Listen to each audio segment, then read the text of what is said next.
ये कूलर का water pump है, जो कि अक्सर ज़्यादा करके लोग प्रॉब्लम में इसे रिप्लेस कर देते हैं, मगर ये जल्दी ख़राब होता नहीं है। इसे कैसे रिपेयर करना है, बगैर किसी पार्ट्स को रिप्लेस किए हुए आप खुद से इसे रिपेयर कर सकते हैं और यूज़ कर सकते हैं फिर से। क्योंकि ये देखिए पूरा पानी में ये डूबा हुआ होता है और यहाँ पे पाइप को कनेक्ट किया जाता है और यहाँ से पानी का सप्लाई होता है। तो ये देखिए बैक साइड का कवर को जैसे ही हमने खोला, इसे खोलने के बाद ये फुल्ली सील्ड दिख रहा है। इसका जो मैग्नीशियम मोटर होता है वो अंदर होता है, ये वाटर प्रूफ किया हुआ होता है, जल्दी ये ख़राब होता नहीं है। तो ये देखिए इसे हमें पैक कर देना है, इसे खोलना भी नहीं है हमें।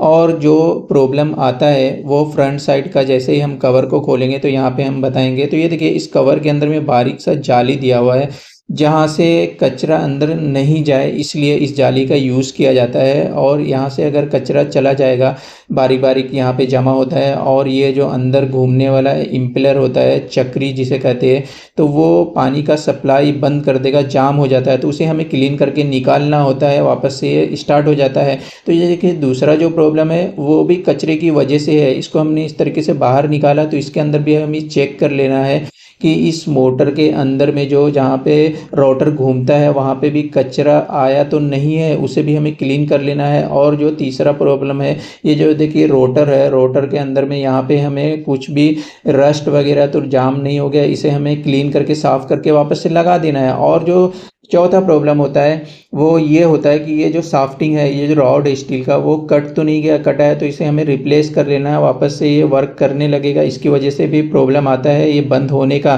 तो बस इतना सा ही प्रॉब्लम आता है। और यहाँ पे देखिए कभी कभी ये लूज़ हो जाता है, तो यहाँ पे फेविक्विक से सुखाने के बाद लगा देना है फेविक्विक, और ये वर्क करने लगेगा जल्दी। इस तरीके का प्रॉब्लम आता ही है ये इसके अंदर में जाम का, और जल्दी ये जलता नहीं है मोटर। तो ये देखिए इस तरीके से हमने इसे चेक करके खोल के पूरा आपको बता दिया। इस तरीके से आप कभी भी मोटर को रिप्लेस करने से पहले एक बार ज़रूर से चेक कर लें और इसे वापस से इस तरीके से लगा लेंगे तो ये वर्क करने लगेगा। इस तरीके का प्रॉब्लम बहुत सारे मोटर के अंदर में आता है।